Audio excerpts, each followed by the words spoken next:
reasonable. Then it probably just wants to know. Tom, can you first give a case history?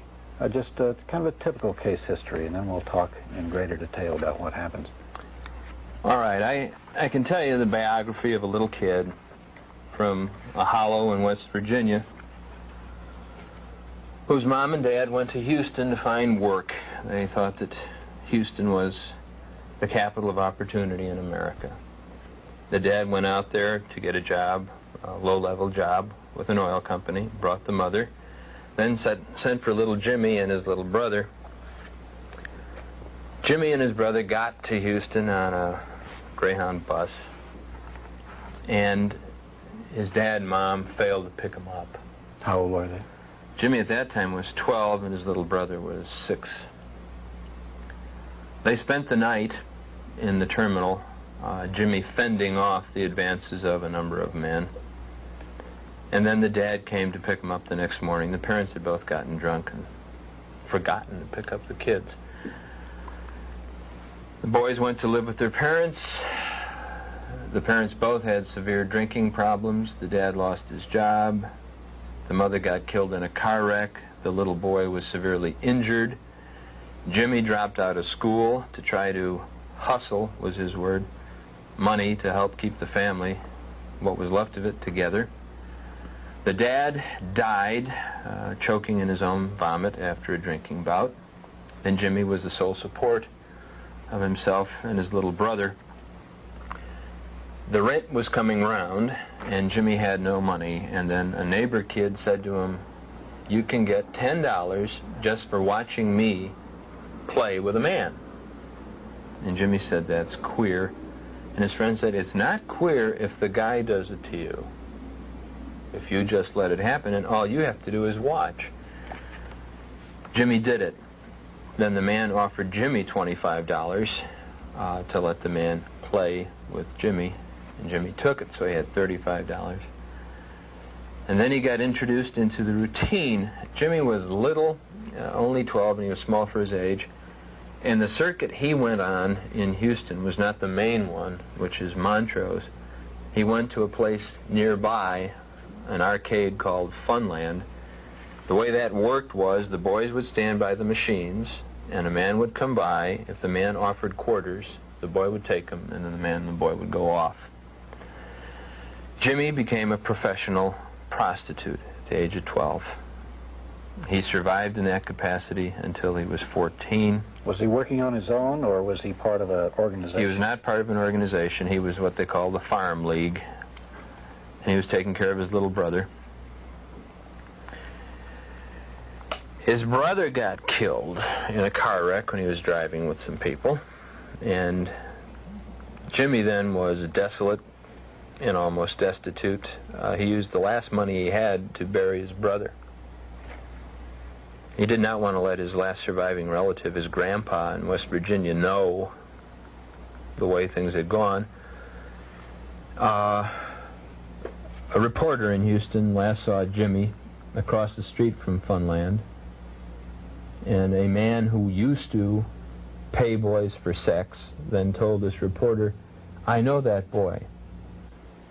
He told a man who's a friend of mine that one time he was having sex with that little boy, and then he realized that the boy was crying, and he looked up and saw that the boy was sucking his own thumb. And at that point, he had to break off the encounter. The journalist believes that this reformed man who used to use boys was his own best friend, the boy who had been having sex with Jimmy. Jimmy disappeared. His body was later found mutilated, and his grandfather was notified. The police then told the grandpa in a very cruel way that the grandpa shouldn't try to get a loan from the city of Houston. It would have cost $500 to ship the body back. To ship the body to West Virginia, because the boy was nothing but a harbor whore, or worse. And the grandpa died shortly thereafter. The whole family is dead now. Jimmy was a typical kid. He wasn't looking for this life. He found it. He needed some means of support. He took what he could get, and he came to grief and met his death. Houston is possibly the worst city in the United States for the misuse of lost and runaway boys or homeless, defenseless boys. Probably 350 or more boys are killed every year in Houston. About Houston? I would say I hear about Houston that it is the worst. That children are brought to Houston from places such as New Orleans or from other parts of the Southwest. Their life is sad. It's 100% sad. They get up, you know, 1 or 2 or 3 during the day, and they go out and they have to earn money, and they're treated bad. They eat only when they're fed by somebody else, and they never get anything for anything. They always have to return sexual favors for it. They sometimes get beaten, they get robbed, they get pushed. You know, the police abuse them, everybody abuses them. One young man got out of the car. By young man, I mean the age of probably 15, maybe 16. And he got out of the car, and he was just badly beaten. I mean, there's no two ways about it. He looked right at him, and his face was black and blue, and blood coming out of his nose, and his lip was fat, and he couldn't walk very well, and he was sick to his stomach in the bushes, and he was just very badly beaten. Evidently, he had got either a bad trick or the man was on S&M or something, and just kind of like shoved him out of the car as he went around the corner. Opened the door for him and said, "Get out." Any of them ever want to hurt you? That's why I watch out for them. Do you watch out for them? Yeah. How do you tell? You know, when they start to jump now. What, jump on you? Yeah, if they do, you know, I'll be ready, because I'll be watching every time. What do you be doing then? I just be laying down in bed, letting them suck, just watching. But if they start to jump on you, what can you do? I always carry a pocket knife or something like that. I don't know if they'll hurt me or not. You know, I just watch out for them, just in case they do start. 9 out of 10 of them are weird. I mean, they get, you know, there was one guy that picked me up in Atlanta, and he just said that, you know, he wanted somebody to go out and have a few beers when he would smoke a joint.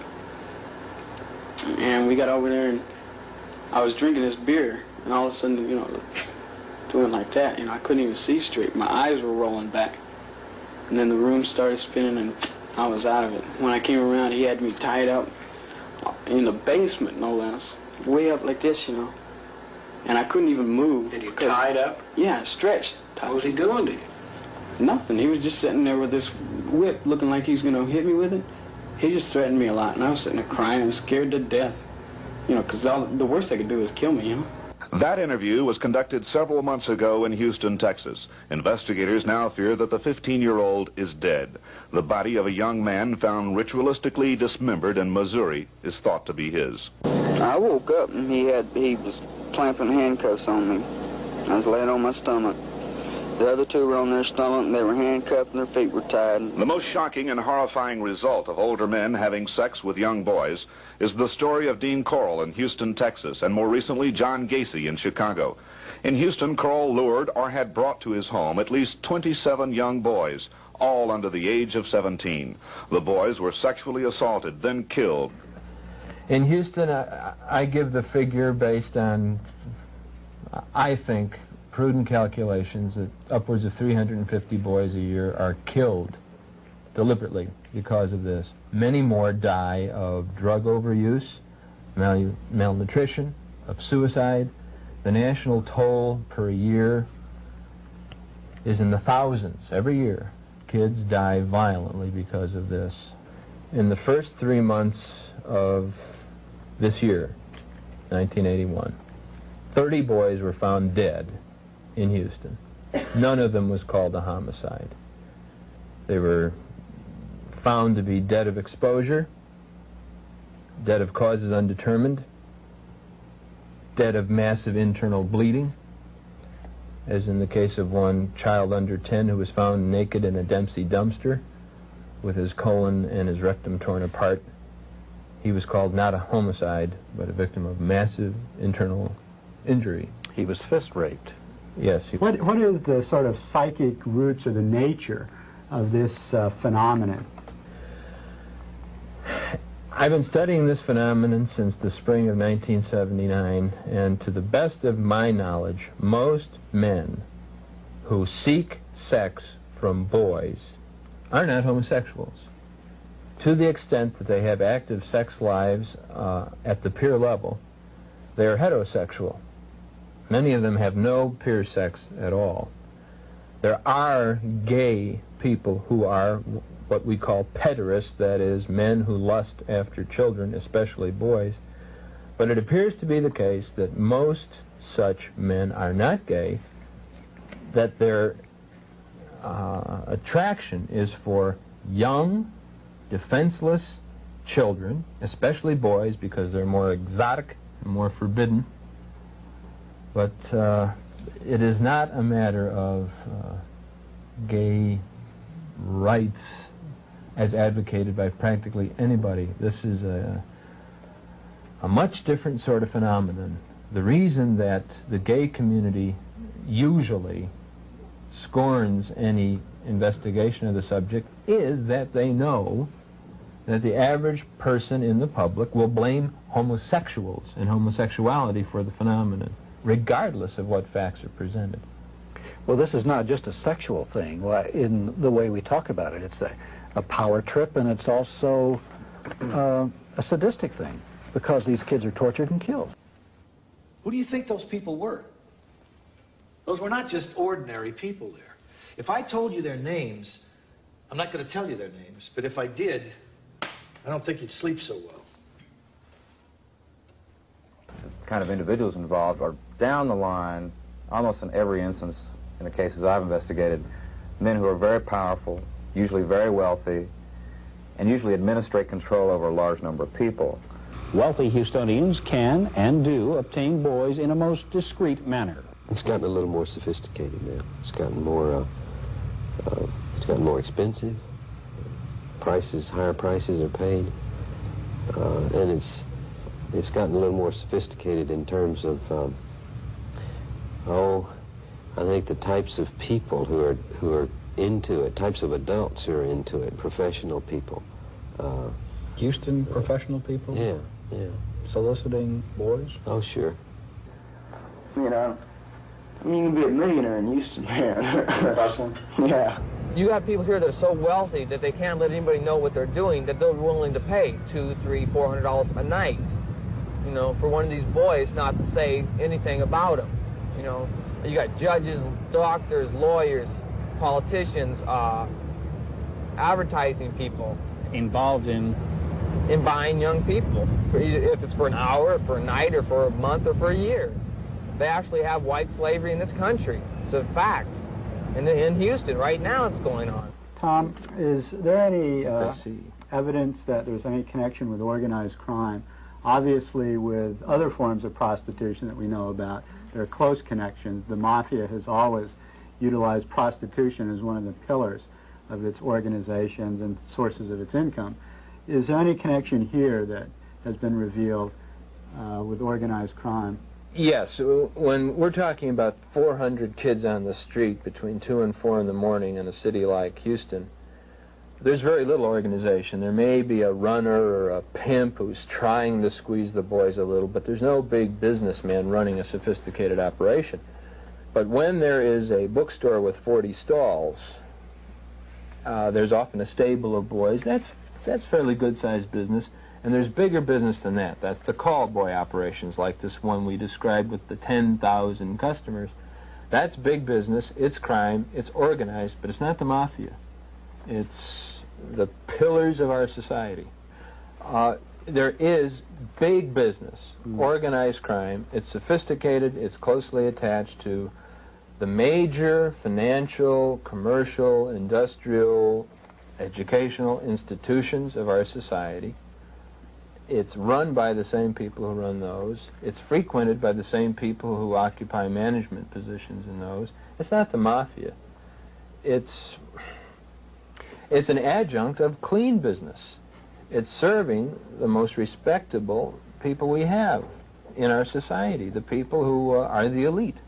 I assume you can't name names at this particular time, but... Not if people haven't been apprehended yet. Right, okay. Are senators involved? U.S. senators and congressmen, do you suppose?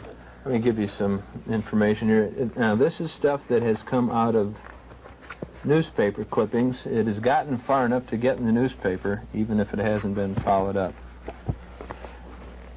This was potentially the biggest case of all. That the one in New Orleans? Yes, a New Orleans Boy Scout troop was busted for actually being a call boy ring of boy prostitutes. The man who was the leader of the Boy Scout troop was given 75 years in prison, and then he offered to tell a story.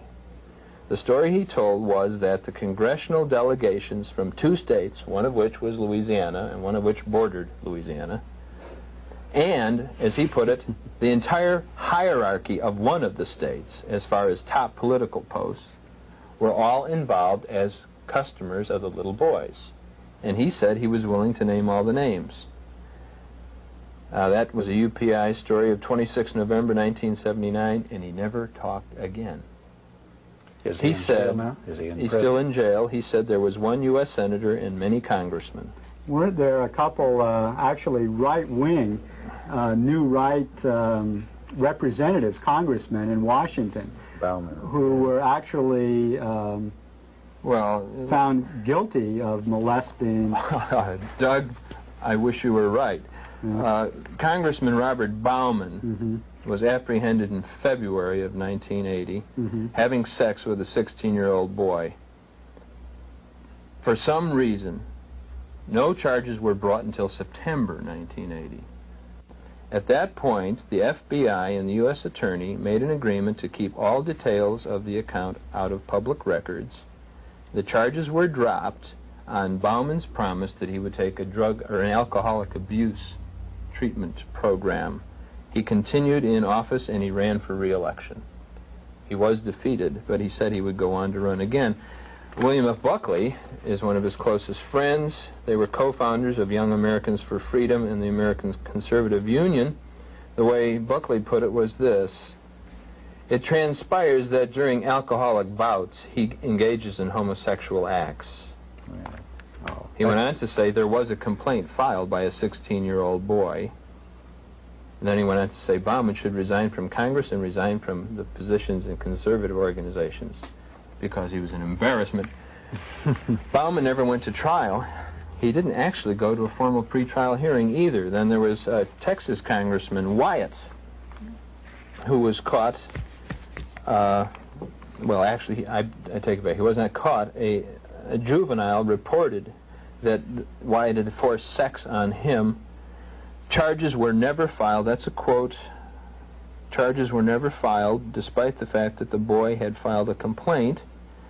And Wyatt said he was going to run again. When it was published in the Austin paper that the complaint was not that he was drunk driving, but that he had forced sex on a juvenile male, he said he wouldn't run again. He was already in the alcohol rehabilitation program, so there was no trial, no pretrial hearing, no charges. Wasn't there another ring of tour guides, boys as tour guides for congressmen? Well, that you may be referring to the case of Representative Hinson, a Republican from Mississippi, who was found having sex with somebody in the men's room of the Longworth House office building. There are conflicting accounts. According to one account, he was having sex with a minor. According to another account, he was having sex with an adult. He said he was innocent, and he agreed to undergo alcohol abuse treatment, and he was not charged. Well, there was some the charges were dropped. Well, what was the story about the young boys being tour guides for the Capitol? And this was also part of a little boy sex ring, and also some of it resulted in campaign contributions. I read that in an article. That has to do with the state of Texas, as a matter of fact. Texas. And here's the way we can tell that story. This is one you can't tell. Well, this is one we can. It got into the newspaper. Yeah, I saw it in the newspaper. But then it disappeared. Oh. What appeared in the newspaper was a boys' home run by a Texas state representative was being investigated for charge of abuse of the boys. The state representative said that there was no abuse. He claimed that his place could not be investigated by the state because it was private, like that of Reverend Roloff. The story died and didn't appear in the press anymore. the lead that produced the initial story was that that representative took campaign contributions, and then the contributors, as a reward, got to have sex with the boys in the home. And that he did this for more than himself, but for other representatives. That man is out of the state legislature. So we've talked about legislators, congressmen, a senator, senators, people in the highest ranks of government at the state level. Now, are these just aberrations, or is this part of a widespread ongoing thing? I think it's very widespread, and not just among powerful politicians. We've talked about politicians, but it seems to be the case that in all high-powered professions, corporations now we're talking about too. Corporations, medicine, law, even the university, not necessarily professions with bloated salaries, but prestige, some power, influence, and above all, pressure. The men involved are susceptible to this kind of deviation. I'm working right now, like just, with the corporation. And what's that? How's that work? Well, when their executives or, their business people are in town, they're sent to our apartment, and we entertain them while they're here. Okay, what's that entertainment usually involve? What do they usually demand, or what do they want? Well, it's all kinds of sex and perversions. There's no two alike. I've decided that. Everyone's in for something different, so I can't really stereotype the whole, all the men want different things? Yeah, right. But we're usually in the passive side, and they're usually the dominant player.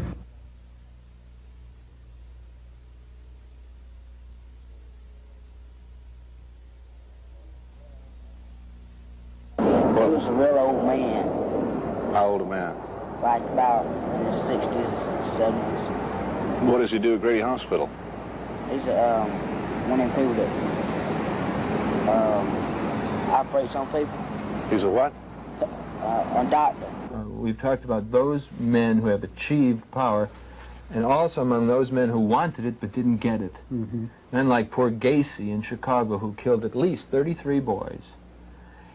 He was not a well-to-do man, but he was a joiner. He paid high dues to join men's clubs. He paid $1,000 to join the President's Club so he could have dinner with Jimmy Carter. And instead he had dinner with Mrs. Carter and had his picture taken with her. He was an upward striver. He killed at least 33 boys. He offered in his defense that he could not identify any of the 33 boys by face or by name because he had had sex with 1,500 different boys in the previous 5 years. 300 different kids a year. And most of them, as he said, were prostitutes. He didn't snatch them off the street. He went out and bought their services. And then he coerced them, as this lawyer in Washington says no one ever does. He made them captives and he killed them. What about women in positions of power in government? And you don't find women involved in this? Well, you don't find many women involved in positions of power in the American Maybe that system. explains what appears to be the fact. Women don't do this to little girls. Heterosexual women, homosexual women don't do this to little girls. Or little boys. Or little boys. I mean, it happens, but it's not common, it's not ordinary, it's not a phenomenon. It isn't a threat. If you have a little girl and you have an adult female friend, you needn't have any apprehension. But if you have little kids who are boys, they are in more danger than the little girls today. Why do you think there's so much violence caught up in this? Investigations in other cities have shown that boys 13, 14, even younger are coerced into prostitution with threats of physical violence and are sometimes shipped across state lines, shipped to the older adult men who desire young boys for sexual acts. Occasionally, these boys' episodes with their older clients ends in physical violence. There are men who seek young boys to torture and sometimes to kill. This phenomenon is not unique to America. It may not even be unique to advanced industrial urban societies. In the other places where it occurs, though, it doesn't seem to be attended by a high level of mayhemic violence. In the United States, it is. In Islamic countries, for instance, prostitution with boys is a standard. I've been in Morocco and Algeria and observed this, and yet I've never heard any stories of violence being involved. In other words, it's an erotic phenomenon as opposed to this power or psychological. Well, there are those who would have us believe that that is the case in America. Here, for instance, is an article written by a law professor in Washington, D.C., who was general counsel to the Metropolitan Police Department. This article was written in 1981.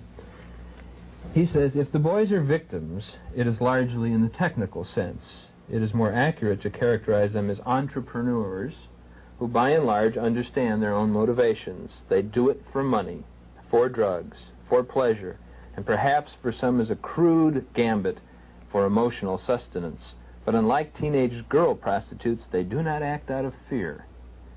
There is no coerced recruitment, no whippings, no incarcerations in their rooms, and no sweet-talking pimps with Cadillacs.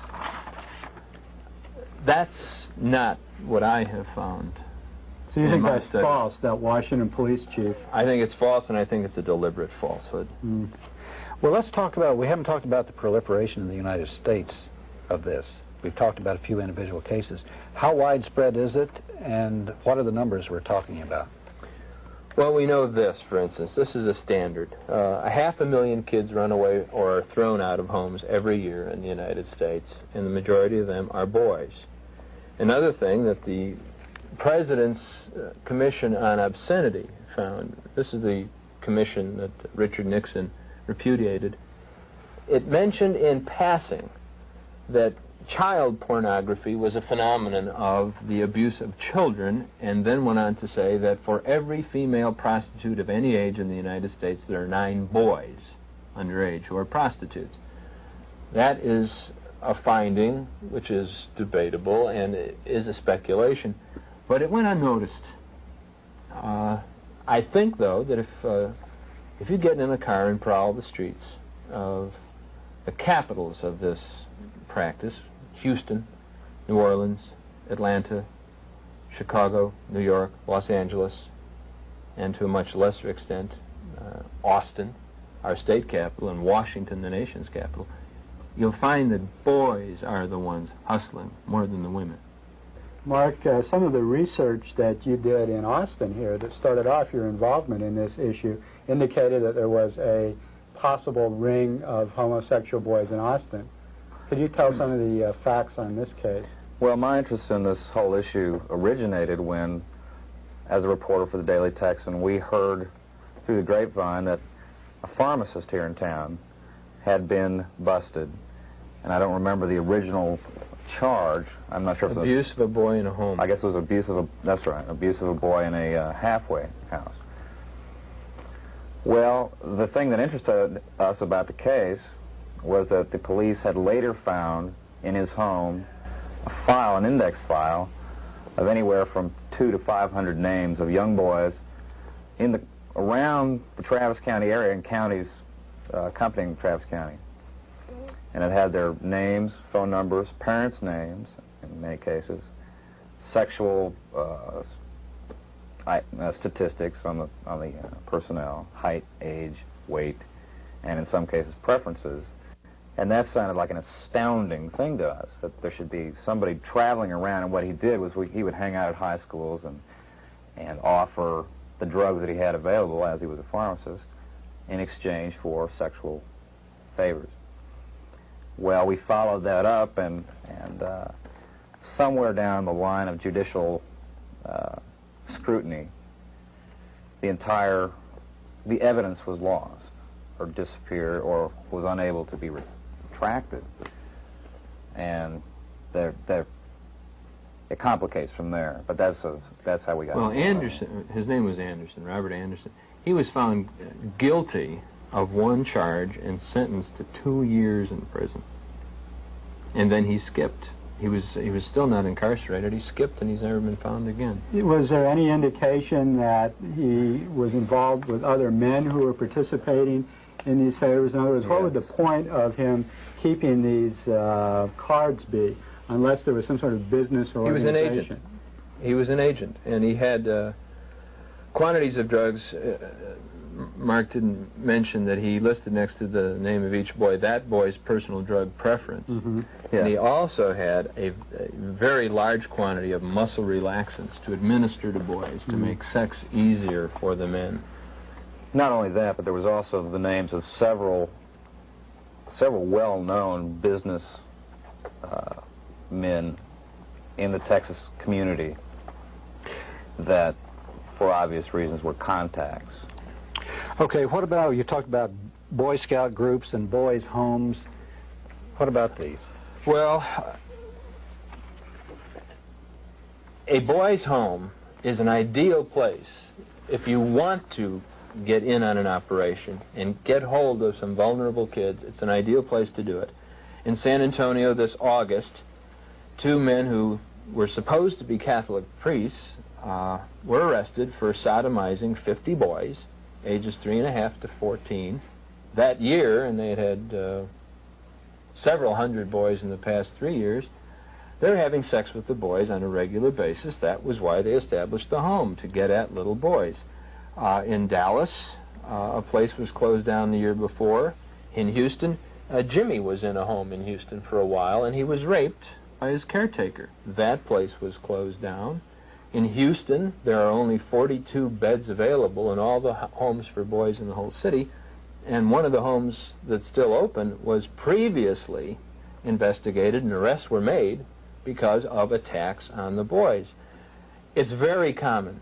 It's very hard to trust any place that presents itself as a home for boys. And one of the tragedies of that is when somebody opens one that is clean, like Covenant House in New York City, operated by Father Bruce Ritter, the first thing that happens is there's a smear campaign against it, and everybody says it's dirty too. So if there's a clean one, it gets a bad name. The object is that to make it impossible to tell the good ones from the bad ones. I guess the Boy Scout people have this problem too, don't yes, we've mentioned a couple of Boy Scout rings. That doesn't mean that the Boy Scouts are an organized group to feed pederasts. What about judges and police? Judges and police are in high-pressured professions too. In some of these too, then. To my knowledge, the police are involved less as practitioners of this than the other stressful professions, by far. We mentioned... I should have mentioned the clergy. With all regret, the clergy is highly susceptible to this. Real priests, not just bogus priests like those in San Antonio. You mentioned some of the worst phenomena here, these mass murders in Houston and in Chicago. Does this connect with Atlanta in any way? There's been, as you know, mass murders of all these black children in Atlanta. And as I recall, the FBI, when they initially got in the case, after they made this a federal case, Reagan, or I guess it was Bush, went down there, the FBI came out with a report that indicated that there may be sex abuse of some sort in the death of these children. Then it seemed to be pretty much dropped after an initial play in the media. Do you have any comments on that? Yes. The first indications that leaked out that maybe the kids who were victimized in Atlanta, murdered, were actually boy prostitutes who went to the people in the cars to make a contact. Came out in February, and then national or cable news network and ABC News tried to mention this as a possibility. It's a very delicate thing. It's almost an insult and affront to the black community to say the angels of Atlanta were really prostitutes, unless you believe, as I do, and unlike that law professor I quoted, unless you believe they're victims. They're not responsible for what is happening. They are being used and abused. But the public reaction was chilly, so the networks dropped it. They revived it in April and dropped it again. I have headlines here, quotations from news broadcasts about the boys possibly being hustlers, and that the fellow who has been arrested and indicted being a photographer procurer. Among the mothers of the first 10 kids, those women who went public and talked about their predicament, is one who said to the wire services in an interview, "I'm afraid my son was involved in prostitution. I'm afraid that that's what got him killed. I'm afraid it's the link to the whole series of murders," and no newspaper in America printed the wire service copy. Isn't part of this whole phenomenon dealt with a business of pornography, child pornography, where pictures are taken of these acts, films are made, and this Wayne Williams, we know is a photographer, and we know he has training in electronics. He'd done radio work, he'd done recording work, so might he be involved in a film organization, and indeed possibly even a snuff organization? There's been some evidence about snuff films where people are literally killed on film, and that these are distributed, the films. So is there some possibility that that might be involved? I think it's possible, and I think it's likely, but we're talking about an ongoing case, and I think we have to be very careful about what we say. In Houston, I have seen myself big vans that don't have cabs on them. And I've seen young kids go into the van and not emerge for an hour or an hour and a half. And sometimes with the door open, I've seen photographic equipment inside. A raid was made on a mansion in Houston, although the newspapers in Houston referred to it as a flat. It was a mansion. Inside that mansion was more photographic equipment than KLRN, KLRU possesses, and that's one of the biggest stations in the Southwest. Bigger than Channel 13 in Houston possesses. Channel 13 played up the raid, but the news media besides Channel 13 didn't. It was as if 5 guys in a little studio were taking candid camera shots of kids. They were producing books in there. There was also an arrest in Houston in 1981 of a man who sold 20 different films, child pornography films, to somebody from Boston. Now, he was committing several federal crimes in doing that. Right. And among those films, although the newspapers would not print the information, among those films was that of an infant being sexually used by men, and a film in which somebody appears to have been murdered. That person hasn't gone to jail yet. What about the bookstores and the the places where they show movies and stuff like this? Here in town, for instance. I think that you don't find much evidence of this sort of thing in the bookstores, because it's the people who are trading and dealing with this kind of thing. It's a very clandestine operation, and having gone through an investigation myself, I know how absolutely impossible it is to trail this stuff. I mean, you're dealing with people who are not stupid. You know, they are in levels of power because they're intelligent people, by and large, and they cover their tracks, and they're not about to be dealing with them through the bookstores. I think maybe 5 years ago you could find that sort of thing, but now I think it's been pretty much cleaned up. Tom may have more. Well, I went into a bookstore in Austin 2 years ago in daylight, and my experience is the difference between the operation in daytime and nighttime is the difference between night and day. Yet, in daylight, I first bought a magazine that had pictures of people of borderline age. They could have been 18, they could have been 17, and 17 is legal. And then I had the names of illegal publications. I first asked for a register that listed boys by description. It was a catalog, the Order of Boy. I asked for that. In a bookstore? Yeah. You're in Austin? Yeah. Or, yeah. It's a crime to print that, to reproduce it, to distribute it, to buy it, to possess it. I broke the law by saying, I want that, and the guy reached under the counter and handed it to me. Then I said, what about this? And he handed me that, and I said, what about this one? And he handed me one more. And I walked out of there with a lot of illegal goods. That was in the daytime. I understand that as of now, 1981, the same bookstores don't let somebody they don't know do that sort of thing, even at night. But I've been in places in Houston within the last several months. One in particular I can describe to you had 40 cubicles where supposedly men go in and put in quarters to watch dirty movies. And outside every cubicle was a little boy. I was approached both by little boys, as if I were a man who might want a boy, and I was approached by older men who, in the dark, thought I looked young. That was on a weeknight, not on Friday or Saturday, in Houston. When I started following up some films that we heard were circulating in the Houston area, I called an old friend of mine while I was investigating another case involved in this, because we heard that it had been viewed by the district attorney's office in Houston. This friend was a good friend who I'd known from bars, you know, I mean, in a very social atmosphere, not a professional one. And I called him to ask about if he had heard anything about this film or viewed it himself, perhaps. He answered the phone. I said hello, and we chatted for a moment. I said, by the way, have you heard anything about this film? And he cut me off and said, I've never talked to you before in my life. Boom. And I've never talked to him again. And I've known this guy for a couple of years. As soon as I mentioned that film, it's like... When Boys for Sale was shown on TV, it was shown first as a nightly series, and then there was a summary program. The biggest bank in Houston withdrew its advertising from the show and from the station because it showed that program. Wow.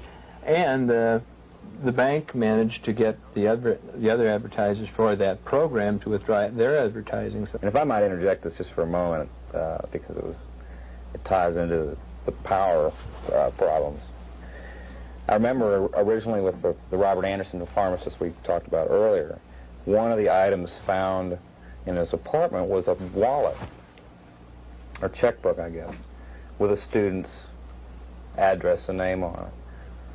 Well, we started to make some phone calls and try to contact this person. We finally got through to his father, and it turned out it was one of the major banks in Dallas, and his father was the bank president. And we thought we had a hot lead going. And next thing we know, a very, I can't mention names here, but a very powerful law enforcement agency head called us. We were asking about this individual's name in Dallas, and he called us back and said, and it was so cryptic that it was unusual, he just said, all I can say is, forget Dallas. You know, like, don't touch it. Mm-hmm. A Texas House committee has been charged with looking at the problem. 2 public hearings later, the committee has been unable to make any serious progress. Its budget was slashed from $80,000 to $15,000, hardly enough to do an honest probe. And the committee chairman admits to knowing of the problem in Houston, but says he's been told to back off. When we started this committee, we asked for money to do an adequate investigation to determine just how serious the problem of child pornography, child prostitution, sexual exploitation is here in Texas, which I think is a proper thing for this committee to do. Now, that was the first indication that we had pressure on us. The second indication was when I appeared before the House Administration Committee, when they chopped our budget, and subsequent conversations with certain members that said, we have got to stop our investigation. Why do they want you to stop? I don't know why. I have no... Do you plan to find out? I plan to find out. I think it's serious that they were getting this kind of pressure. Let's continue talking about this situation. You have a story here which kind of is good for several aspects of who's involved, what happens to them, and what doesn't happen to them. Okay, I'll read a wire service release which came out of Dallas, and which said at the top, broadcasters note nature, repeated, broadcasters note nature, and also said, note discretionary material. Here's the copy. A 30-year State Human Resources Department employee has been arrested in Dallas on charges of sexually abusing a child. The Department of Human Resources officials say 55-year-old Howard Ray Parker was suspended yesterday from his job as Medical Services Programs Director, that's statewide. Police say they found 200 to 300 pictures of nude boys in Parker's home. Wow. Officers say a 16-year-old runaway boy alleged Parker had sex with him while he lived with Parker. A spokesman for the Department of Human Resources in Dallas says the 30-year veteran employee charged on sex offenses has been suspended without pay. It goes on to say that this is routine procedure. repeats that he's charged with the abuse of a child he picked up on the street as the kid was hitchhiking. Says that the boy alleges that Parker kept him in that apartment of his for a month, and that Parker repeatedly attacked him during that time.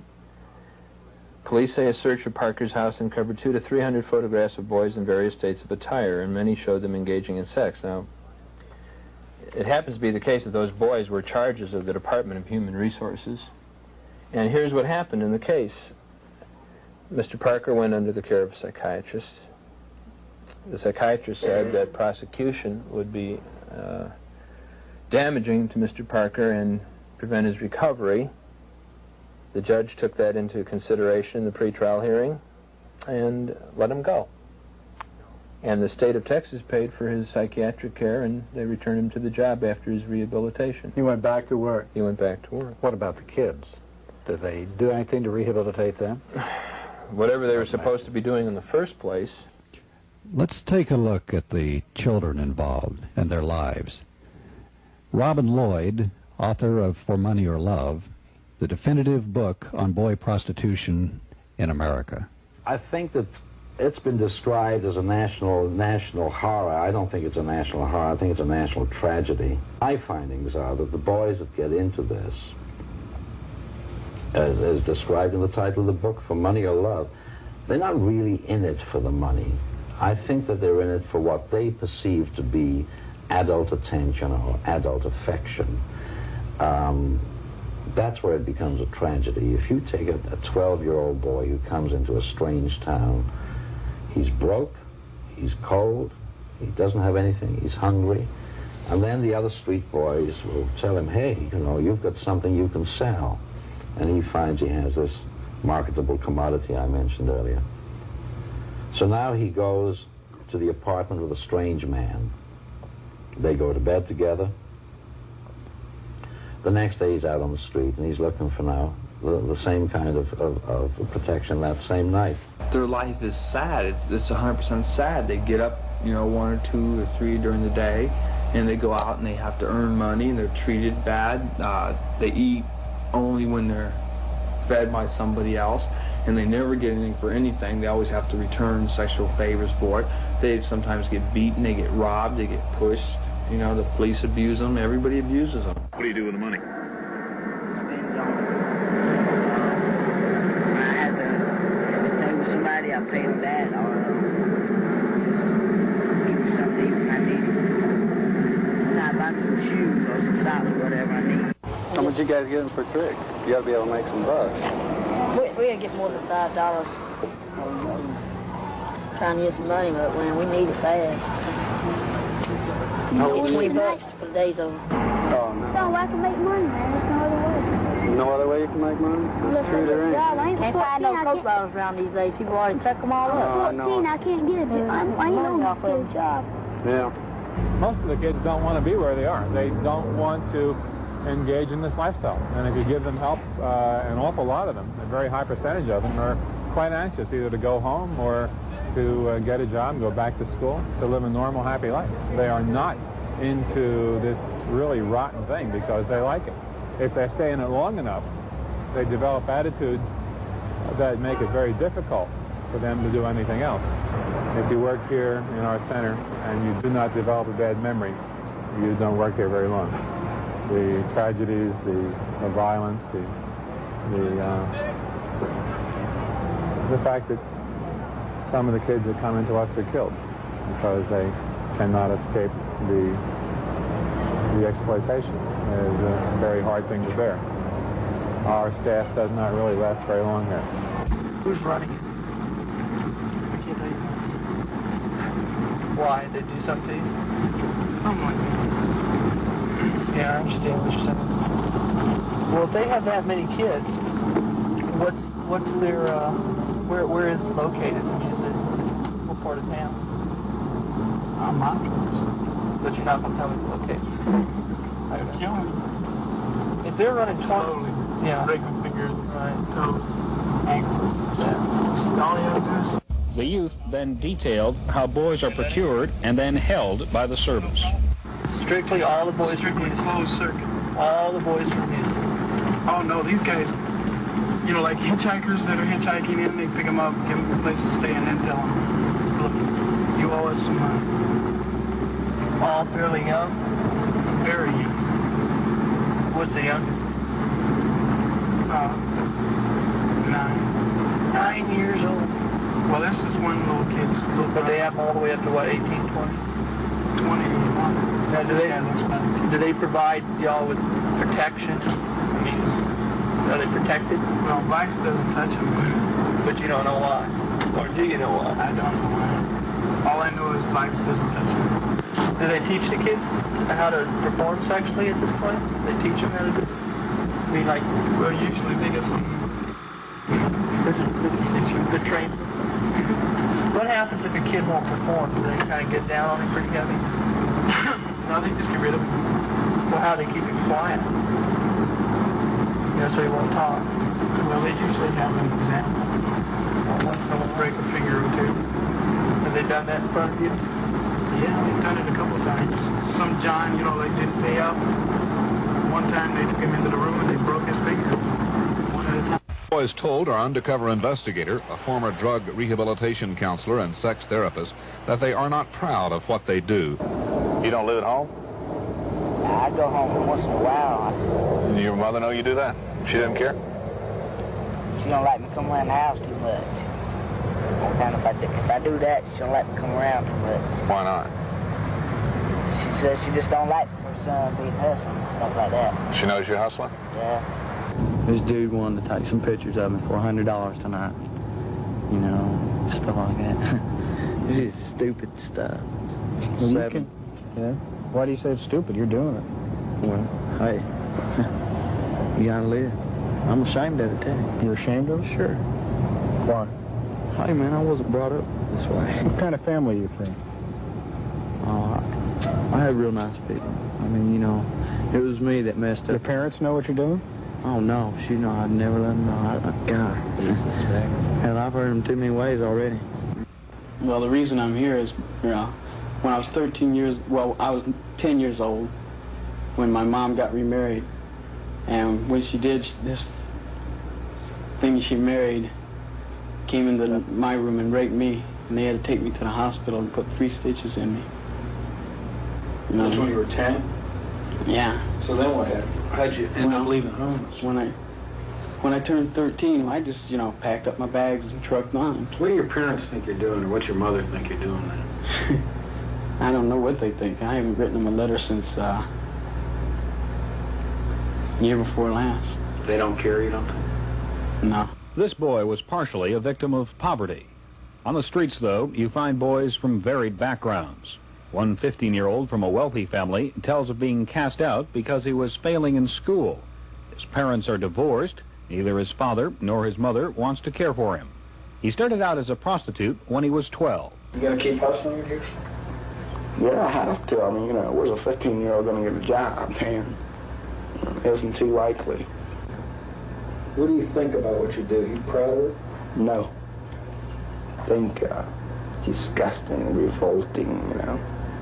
Why do something that's disgusting and revolting? Well, you gotta eat and you gotta sleep, you know. The worst they could do is kill me, you know. Well, that's pretty bad.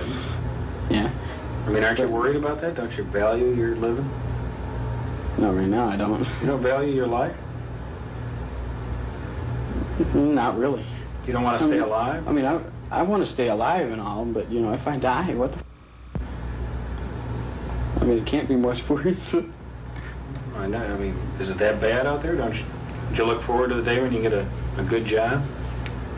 Yeah, but that's all I can do is look forward, you know. Live each day as it comes. So you're really not happy, are you? No. I'd much rather be at home, you know. Well, down in Houston, they have streets where they hustle, which you don't find in some other cities, right? That's right.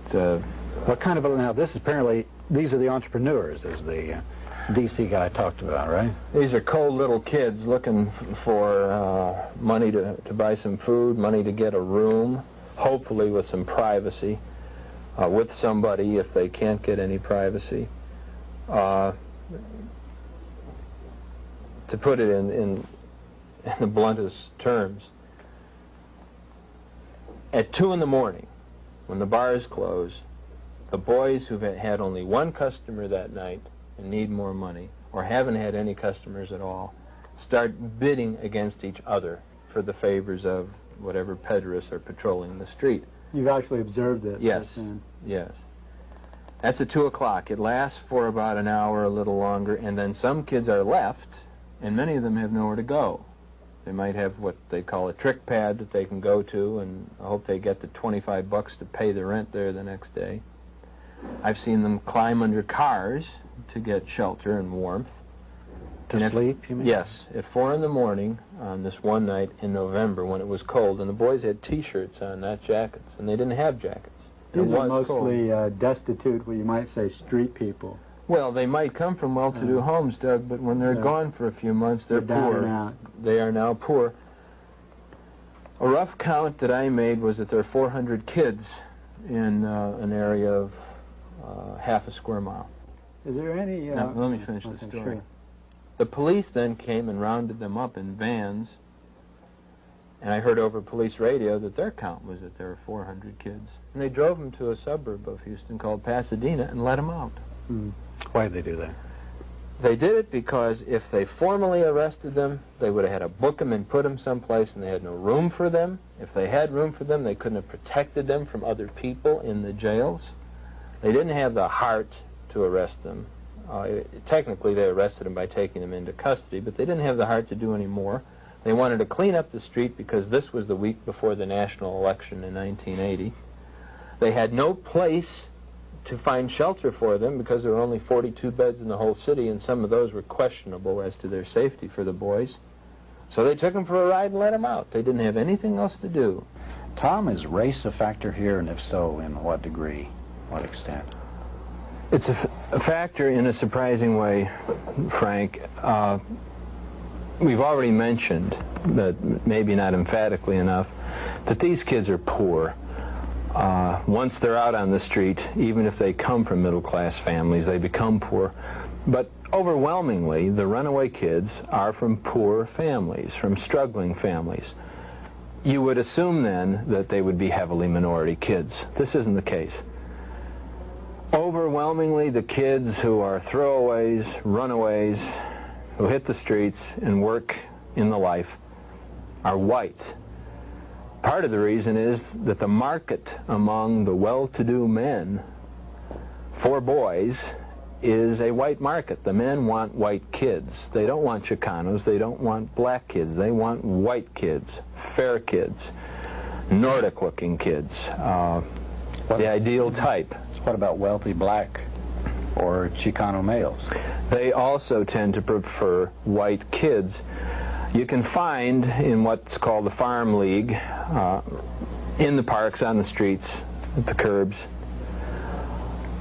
totally on their own, living hand-to-mouth, roughing it. You can find minority kids, but they have a hard time. They have a hard time getting customers. Mostly they get employed in the dark, literally. They work in the cubicles in the magazine stores where their customers won't see them. There's an ugly term called glory hole for the kind of thing that happens in the cubicles. I think the name is suggestive enough itself. What it means that the customer doesn't have to see the person who's servicing him, and then the person who's getting the service fantasizes that the little boy is blonde and blue-eyed and white. Well, what about Atlanta then? You were talking in the previous program about this being the situation with the Atlanta kids. Well, I think there are indications, as I said, that the kids there are hustlers. They are hustlers who are out working to help their families. They are not throwaways. They are not runaways. And they are in the farm circuit. They're working out of a park. They're not in the penthouses. They're not in call boy services. Black kids are out there working, and they're not getting the best trade. They're getting what is called rough trade. Men who will pay less and want more and be more likely to inflict violence as part of the price. Another thing I'd like to say here is that on the basis of what I've learned over the last 3 years, I have a feeling, it's not a firm conclusion by any means, but it's a strong feeling that there's a second reason why the kids out there caught up in this are primarily white. The first reason is that the rich men want white boys. I think there's a second reason, and that is that poor, struggling black families are taking better care of their kids than white families are. They're not pushing them out. The boys aren't running away. They're keeping the contact with home, even if they do have to resort to this for economic reasons. And when the families find out it's happening, they accept the kids and they love them, and they don't punish them, reject them, and throw them out. What about the kids themselves? What happens to them? Assuming they're ones that live, and can they get out of the life, and what happens to them when they do? What are they like? In the first place, they mostly don't survive. They mostly, literally, don't live to be 20 years old. As far as I know, the best information I have is that these kids die.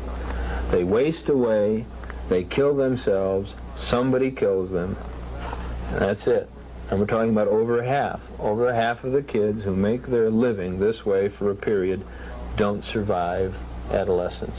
They don't become adults. Those who do have a tremendously difficult time. Of course it does damage. It does tremendous damage to self-esteem. You have to grow up with a general bitterness towards adults, where you find with all these strangers now into your life, where you're literally being used and poured over. Mutilated. It's not even... Damage is a quiet word for the mutilation of a child's spirit. We cannot take a 7 or 8-year-old and think that 7 or 8-year-old has the same sexual needs and drives and concepts as you and I. We have to realize that children see things differently, use material differently, and have different ways of integrating experience. Children cannot integrate anal sodomy at 8 or 9. The fact is, it's all they know how to do. It's all they're good at. I came to know very well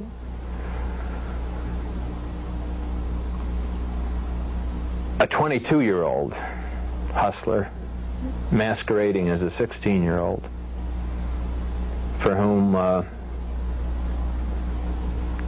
friends and I were able to find a job. But it wasn't a good enough job for him. He knew the risks. Over the years, although he was white and blonde, he had to do more and more and more for less and less and less, turn more and more tricks a day. As he got older? As he got older.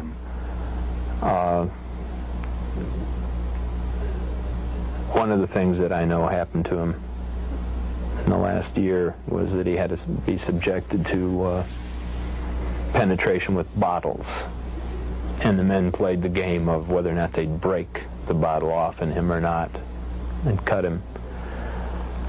That kind of thing. When he was 17, he didn't have to do that, and he got more money.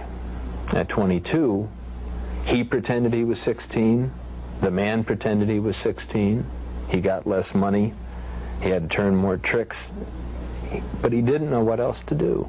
He felt it was the one thing he was good at. He also admitted to being miserable. What are some of the legal problems here? How come more of, the organization that's exploiting these boys hasn't been uncovered, and two, the men who are participating in these crimes against each other? Take the boys' homes, for instance. In the case in San Antonio, which is still pending, there was an eyewitness who walked into the room of the director of the home at 4 in the morning because he was sure there would be a little boy in there. And there was a 6-year-old boy in bed with this supposed priest. Now, the eyewitness testimony that a boy was in bed with an old man doesn't do anything in the courtroom. It doesn't prove that there was sex going on. If the little boy testifies, who is going to take the word of a little boy against the word of, say, a real priest? And what little boy is going to say that a priest violated? It's a hard arrest to make. It's hard to get a warrant. It's hard to get an arrest. It's hard to get a conviction. And then it's hard to get a real sentence. Very hard. Nobody wants to put anybody away on this kind of charge because the evidence is, by its nature, very, very shaky. And very controversial as well, and that just points to another facet of this problem, is that often it's just ignored, preferentially ignored by the courts and by the police and by society because they just don't want to believe it's happening. I remember when we did our reports, we thought it significant enough because of the nature of the case involved some Austin personnel and citizens that we put it on the front page because I was shocked personally by it. And when we printed these stories, we just were barraged with letters from people saying, basically, I don't want to read this kind of stuff over my morning coffee. You know, even though it happened, even though we documented it, and we'd gone out of our way to make sure that it was all backed up with fact, people just refused to want to, not only to believe it, but to even believe that it happens. So that's part of the problem. And another part of the problem is, of course, we were shocked when we found out the extent and broad nature of this problem of pederasty and what all it involves. But we were truly shocked when we found out initially when we started this a few years back, that the police department didn't even know what pederasty was. I mean, I won't say the police department, but I know that I was dealing with one officer in sex crimes division who's no longer in sex crimes division. And I was trying to do my part for truth and justice and trying to get to the root of the problem. And I said, well, tell me about your case history of pederasty. And he just went blank. He had no idea what I was talking about. Now, to their credit, I will say that the Austin Police Sex Crimes Division has come a long way since then. But if the police don't know what it is, then certainly most members of society won't know what it is. So when they see it in the papers, and editors don't know what it is, so they're not going to print it in the first place, but occasionally when it does go through, society just writes it off as an aberration, a very, well, how are the police organized? You mentioned sex crime division, but they have a sex crimes division. There's also the vice squad. So the sex crimes division is a subset of vice. No, it's part of homicide in almost every city. Oh, is it? It's part of homicide. Vice has to do with pornography, obscenity, prostitution, things involving consenting adults, which may be crimes if they're performed in public or commercially. A sex crime is something that involves a direct violation of the law or involves things with kids or child pornography. Do you have a feel for, say, the budget and the number of personnel in vice squads compared to sex crime divisions in various places? No, I really don't, Frank. It's something I ought to know more about. In other words, the emphasis the police department places on one. I do in Austin, at that time anyway. At that time they had 3 people in the entire sex crimes division, and they were so overworked with just, that's when the choker rapist was around and what have you, and I mean that pretty much exhausts their time. And they were concerned about the issue, but they just said, frankly, we're not staffed. We don't have the personnel to do it. Rape is a major crime. The incidence is high. Attempted rape is common. It's extremely hard to track down a rapist. These guys are working extremely hard. And then we charge them with the duty of cleaning up the streets. And in Austin, the streets are clean. In Houston, they're not. But how can they go behind the walls and find out what's going on indoors? That's extremely hard to do. Has there been much investigation by any police or the FBI or the judicial system of this phenomenon? Or is it that it's a fairly recent phenomenon, or is it just something that they haven't dealt with historically or currently? There have been legislative investigations. There was a national investigation a couple of years ago looking toward the goal of national legislation to protect kids. But no, there hasn't been much. There are some who would like to tell us that the problem does not exist, that to say Houston is a major center for boy prostitution is to overstate the case. That is what the Houston police tell us. There again, it's not, we don't have as many male prostitutes as we do female prostitutes, but when you start talking about juvenile boys, 14, 15, 16 years old, 2 or 3 cases are too many, and we do have a few of those. Well, how would you, talking about that a little further, how would you define the problem of young boy prostitution in Houston as far as the size of the problem? Well, I'm not going to say it's one of the major problems of our city. Again, we have a certain amount of it, and it's our intention to try to keep the lid on it, to keep it from getting any worse. Listen to Atlanta Police Sex Crimes Detective Douglas McCoy, a 10-year veteran. It is almost, at this point, especially at this time of the year, almost an epidemic. Yet only a very few young boys are ever arrested. In 1978, there were 7. So far in 1979, we've had 3 male prostitution charges. The facts are the Atlanta Police Department is understaffed. Vice and sex crime detectives carry a heavy workload. Rapes, for example, are up almost 100% this year. Boy prostitution is near the bottom on the priority list. Local police have to change their attitudes towards the boys, thinking of them more as victims than as criminals. The change in philosophy has worked for the Los Angeles Police Department and serves as an example for other cities. When you've got a 15-year-old boy out on the street selling his body, you've got to understand why he's out there. It's usually due to a poor home life. He's there to obtain the necessities of life. And you've got to look at that boy as a victim. Even though he's out there committing the crime of prostitution, you still have to look at him as a victim and why he's out there. When you do bring them in, what do you do with them? You certainly don't just throw them in the county jail somewhere. It takes us anywhere from 2 to 6 hours to interview. You talk to one of these boys for 2 to 6 hours when you first get them in? Yes, sir. Initially, they don't have trust in the police department because usually they've had contact with uniformed policemen, and the uniformed policeman will book them curfew or run away, and they're sort of leery of the police department. But we'll sit down and we'll gain the kid's confidence. We'll talk to him. We'll tell him if he is involved in anything, that he has anything having to do with sex, that he has done nothing wrong at all. And we treat them the best we can. We'll keep in contact with the victims, and we keep calling them weeks later, and we'll go out and we'll buy them lunch. And this is weeks later. You go out and get together and see how the boys see how doing. They're doing, progressing, and they call us quite a bit. Rehabilitation for young boy prostitutes necessitates a change in the way they are handled by penal institutions. In San Francisco, boy prostitutes from around the nation congregate near some of the plushest hotels. But in San Francisco, a boy prostitute who was arrested is given special treatment. Sheriff Richard Hungisto has set up a new program to deal with young boys.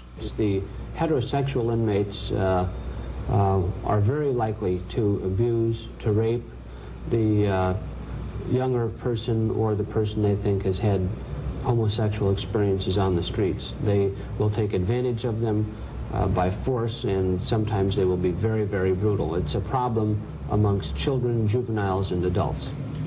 So what has been your answer here?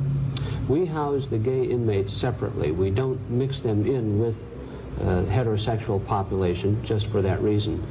And of course the same thing is true with juveniles. So as you view this problem and people like this come in off the street, how do you handle it? Well, what we do here is to do what we can to make sure that if there are any psychological problems that they're dealt with, and also to try to aid them with post-release help, giving them opportunities as much as we can to find a job, to have a place to stay, and to get back on their feet so that they don't have to sell their bodies to make money. Here in Austin, the sex crime unit now is, to my observation, a solid unit doing the best it can. And they have something that's rare in the whole state. They have an officer whose sole job is to counsel the victims of sex crimes. She's an old student of mine, or a friend of mine. Her job was funded by the U.S. government. She lost her job in the Reagan budget last month.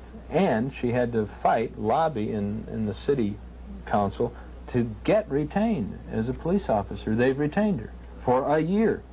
But the overall budget was cut, and her job, will remain in jeopardy. And it's a vital job. If I could just add to the problems of investigation and how Tom and I learned about all this. We just finally realized that Tom, thankfully, has carried on and updated the material and kept a close look. My full participation only lasts for a period of about 6 months to a year. When you were a reporter? When I was a reporter.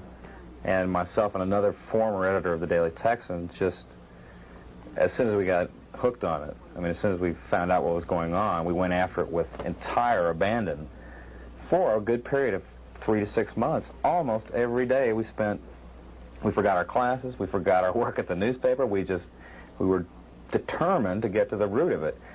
And after 6 months, we had touched the tip of the iceberg, and we realized at that time, after spending inordinate amounts of time, money, and energy, which we didn't have to spend already, that we needed to be funded by some sort of organization much larger than ourselves, and a staff much larger than ourselves, to continue it to find out really what was going on. So I can see how law enforcement agencies, with what little funding they have, particularly during a tax time such as ours, that it's hard to do. And as I said, the more we found out, the more questions propped up, and the deeper it became. There's so many things. If it's all right to range around a little bit here, it ought to be said that in academia, there's been virtually no contribution. I learned about this whole phenomenon as a teacher when a student of mine called my attention to the TV documentary Boys for Sale, which was made in Houston. I was embarrassed that I didn't know anything about the subject, mentioned it to sociologists, anthropologists, psychologists, social workers. They didn't know anything about it either.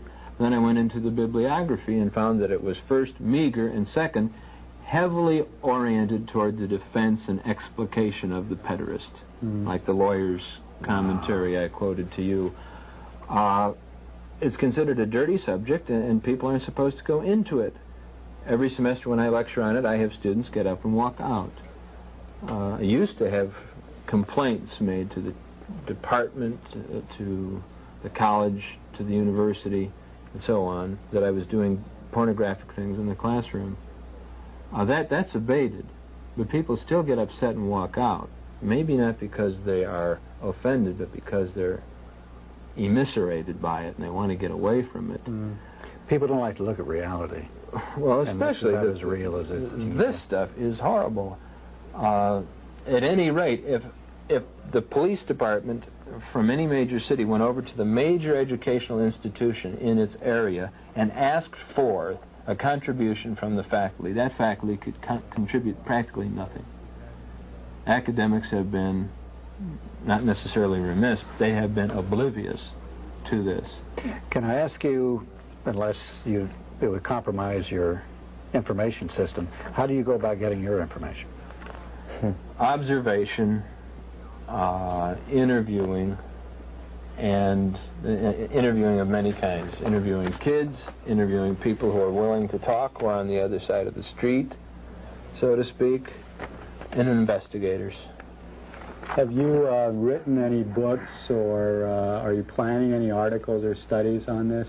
I'm working on a book, and I expect it will not be the last book that I'll write about the subject, and I'll be teaching a course on it in the spring, and as far as I know, it'll be the first one ever taught in an American college. Can we talk about the mass media treatment? We've kind of hit on it here and there. From what I seem to get, the electronic media, particularly a couple of TV stations, have done most of the work on it, and the newspapers haven't done much. With the exception of Mark and Gary Fendler. Right, with the exception of the Texan. Well, it's interesting. Throughout all the things that we did, which we thought, and perhaps we were in a minority, but we thought it was information that was in the best public interest to know, or at least be exposed to, was not touched by any other local media in town. Do you have any explanation for this? Why didn't the Austin American Statesman pick up on it? I really don't know. Or the TV station. Did you ever take it to them? But actually, I think the Statesman did run one or two. I think they ran the initial story about Anderson, the pharmacist being busted, and that's what sparked our interest. And of course, and they dropped it.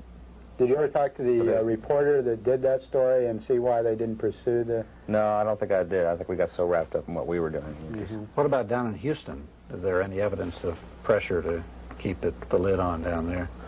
Well, when Boys for Sale was shown on TV, it was shown first as a nightly series, and then there was a summary program, which you'll have excerpts of. The biggest bank in Houston withdrew its advertising from the show and from the station because it showed that program. Wow. But they didn't withdraw it until the last... Not the last minute. They kept saying, if you don't kill that program tonight, we're going to withdraw our advertising. And they did, and the bank managed to get the other advertisers for that program to withdraw their advertising. The Houston Post and the Houston Chronicle, again, that story I mentioned in the previous program about the bust of this mansion with this incredibly elaborate film studio in it, emerges in the Post and the Chronicle as a little place with some cameras. Yeah, and the problem is not so much that the incidents are ignored, but there's never any follow-up. There's never any investigation. They just take the easy way out. Something happened, boom, it happened. Next day it's forgotten. What we need in the media is follow-up and investigation on everybody's part, so that we'll become sensitized to the issue. You had some threats of physical violence also when you were doing this investigation. Well, did you not? We were working with some people from Houston who knew a lot more about it than we did, and they, of course, counseled us and said, beware. I had my windshield broken in. I mean, a brick thrown through my windshield. I don't know if that was entirely coincidental. I sincerely doubt it, just because of the timing and nature of the place. Well, this may be one very good reason why there hadn't been a lot of investigative reporting. Now, well, Tom can relate a story in Houston. The shotgun incident has had some problems. Well, the moderator of the show, Boys for Sale, had a shotgun go through his window, and then another one go through his that is the window of his home, and then another blast go through the windshield of his car as he was approaching the car to get into it. That kind of signal usually is sufficient to warn a person off. Any one of us in the country, and there aren't very many of us who have worked intensely on this for a period of years, has received threats and has been subject to at least feigned attempts. And the idea is that should scare us off. It has worked with a whole lot of people. The day after Part 1 of Boys for Sale was cablecast, Tom Philpott's van was vandalized. The tires were slashed, and the accelerator was jammed to the floor. And then the following week, Tom was shot in what appears to have been an assassination attempt. Has anybody been killed? Actually, what about the guy that wrote the book that he got a shotgun blast that did wound him, I think, pretty seriously, didn't it? Well, what then should society do about this? How can this problem be dealt with? Well, it's a tall question. Yeah. Law enforcement has to be activated, and it has to be supported, and it has to be seen through the end of the procedure, so that you don't have congressmen pleading not guilty or nolo contendere and getting no penalty. The kids who are rescued in this process have got to be cared for and helped, and no one really knows how to do it, but it's got to be done. A way has got to be found. They've got to be helped. And then most obviously, we've got to find a way to reestablish a society which does not throw up, literally, 500,000 kids a year onto the city streets and leave them there to be hurt. American families have to have support. It's good enough to say to families, love your children, but they have to have the wherewithal to care for their children, and obviously American families do not. These kids are not minority kids in the main, but they're mainly poor kids. They're from hard-driven, hard-living families. And it's so very, very sad, and it's so sad that we need to respond to them. We people who've got our stuff together and who think we know a lot about a lot of things, we just need to reach out to those kinds of kids. We need to go out there and find them. How quickly can a city like Houston move in this area? Well, we can move as quickly in this area as we have been in other areas. We can build $1 billion Houston Center downtown, and we can certainly move quickly to solve human problems and problems of people. Father McGinnis, do you see a role for big business in Houston in this plan? Yeah, one role is money. You know, and let's face it, a lot can be done with money. A lot of alternatives can be offered if we have the money to pay for them. And there's enough excess money in 10 corporations in this city to do anything we would want to save every one of these kids. Shocking as it is, when you put it in perspective, maybe it's really not quite so unexpected considering the history of what the people have been subject to, who have been under the control and rule of these people. And you start to think about what's been done to the Indians, the terrible working conditions that people lived in for years and worked under for years, the dangerous condition, the pesticides that people are forced to ingest, the lack of safety in the places where we work, wars where people are slaughtered.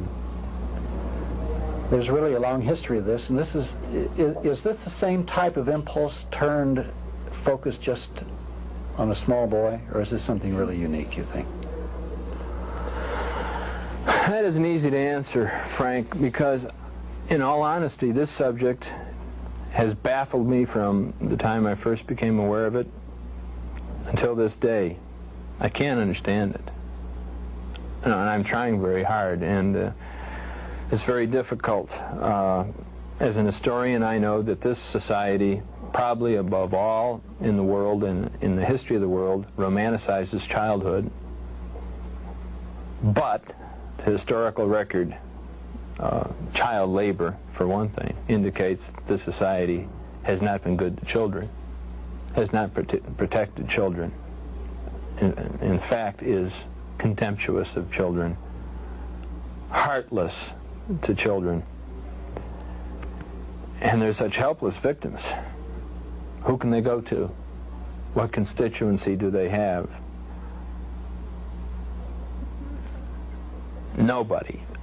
The heartlessness that goes into it is certainly somehow connected with the heartlessness which ground up the Indians, black people, immigrant laborers, poor people in general, which is motivating the cuts in social programs today.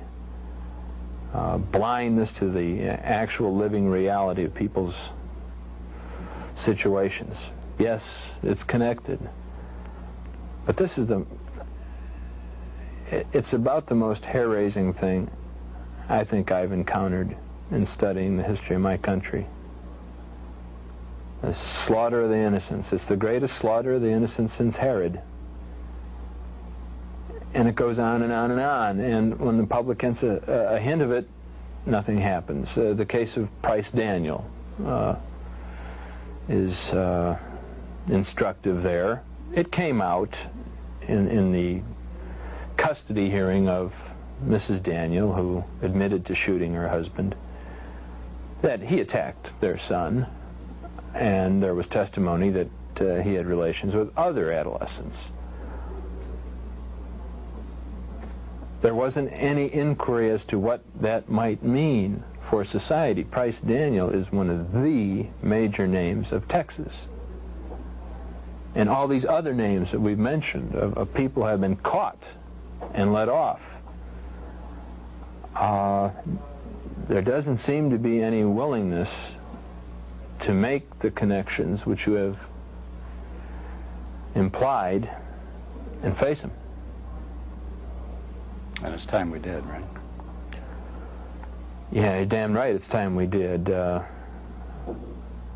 There needs to be police action. There needs to be action in the academy of which I am part to study this. There has to be rehabilitation for kids, and most of all, American families have got to be put on a footing where their children are not in jeopardy of being lost in this way. The whole society has got to answer for this, do something about it. If we don't make this move, what do you think the results would be in Houston? It'll get worse and worse and worse. There'll be kids killed in the dead of night and dumped on the highway, like they are right now. It'll get worse. It'll never get better. You don't sit back and see something like this. History has proven that. And just watch it, and it gets better. It'll get worse, much worse.